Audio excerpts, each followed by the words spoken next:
Hello, this is a prepaid call from Randall. an inmate at the Virginia Department of Corrections, Red Onion State Prison. To accept this call, press 0. This is Red Onion Randy, and welcome to my podcast. I left you off the last time where I got transferred back up to Red Onion. I'm back in solitary confinement, of course, which is where I seem to spend most of my time. No matter how bad things are, if you can find a bit of comfort, and it's amazing what human beings can get used to, how a human being can adapt to such adverse circumstances if you allow yourself the opportunity to do so. My days of violence are over. By no means has, it been easy for me. I mean, I have had a couple of run-ins and so on and so forth. But I'm here at Red Onion, I'm in solitary, and a little bit of time goes by. But the thing is, I'm starting to do some self-analyzation.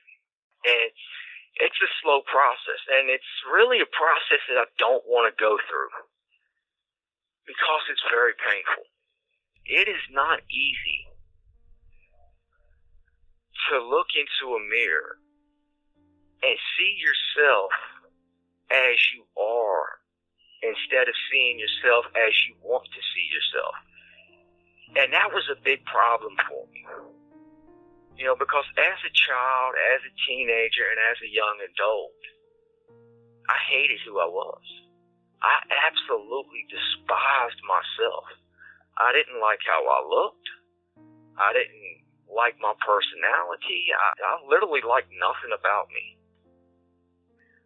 So I lied. I lied and I lied and I lied some more. And I was good at it. I mean, I was so good at it that I started believing myself a lot.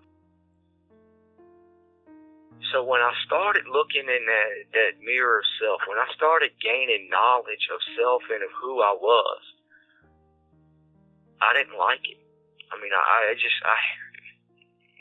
was it painful.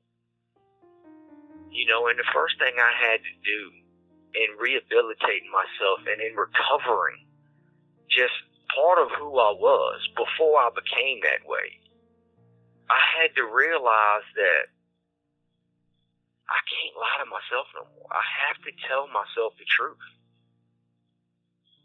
That was devastating for me. And I mean, I went into a deep, deep depression for a long time.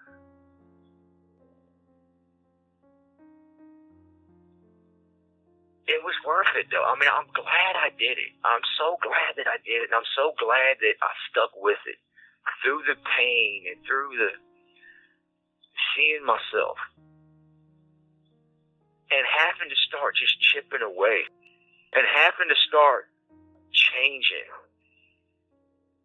who I was and how I thought and how I saw things and how I responded to things.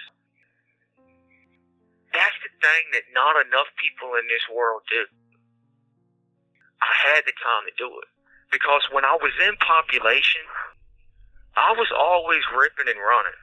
I was always hustling. I was getting into trouble. I never slowed down. I never had time to think. The thing that helped me through it is I had so much to work on. As I said, I was a liar. I was a murderer. I was a very violent person. I would rob you.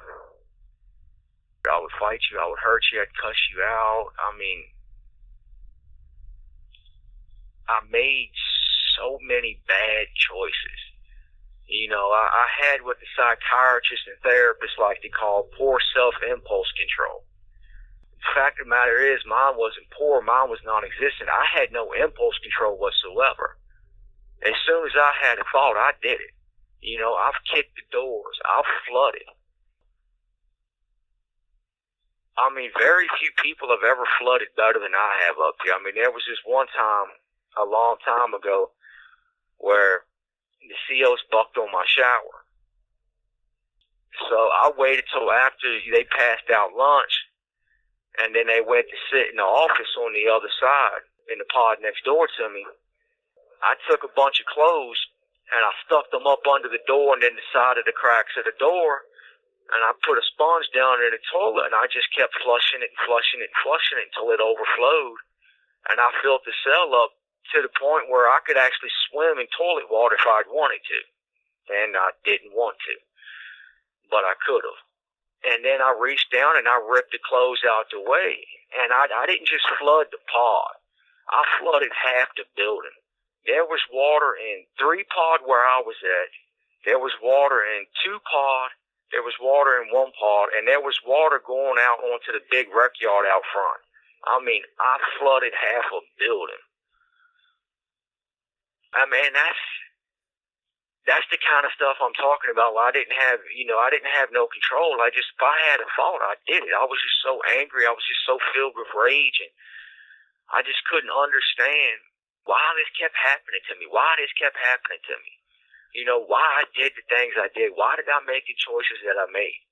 And for a long time, I blamed the world. I blamed everybody else. At this time, this is when I started reading the Wheel of Time series by Robert Jordan. By far my favorite series of books that I've ever read. I've read this series, and there are 14 books, and each book is around 900 pages or more. I mean, these are big books, and I've read all 14 books. That entire series just numerous times because I love them so much. But there's a character in there. He's not a main character, but he's a pivotal character because he's the character that trains the main character. And his name is Alan Mandragorn.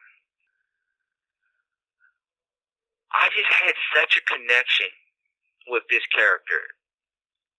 I mean, he's meant so much to me in my life and in my rehabilitation and the way that I've overcome my past and, my emotional trauma and troubles and so forth.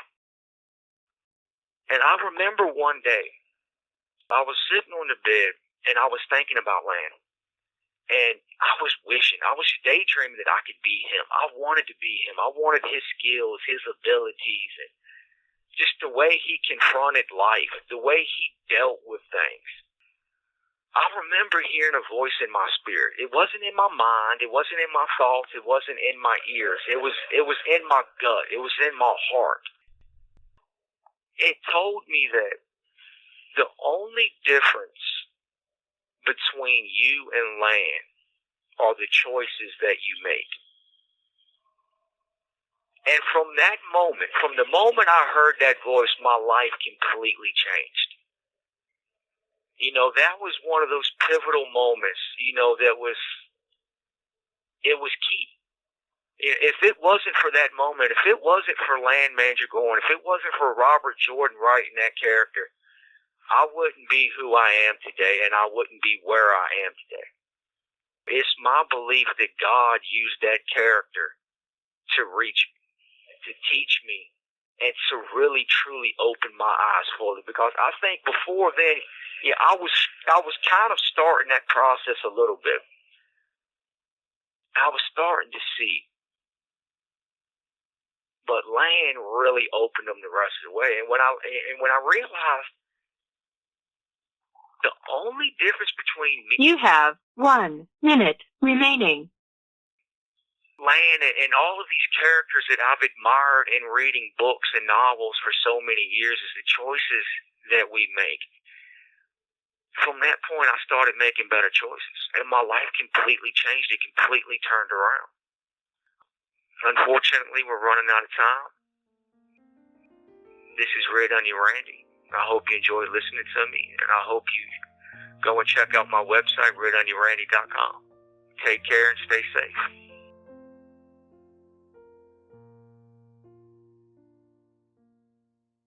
Thank you for using GTL.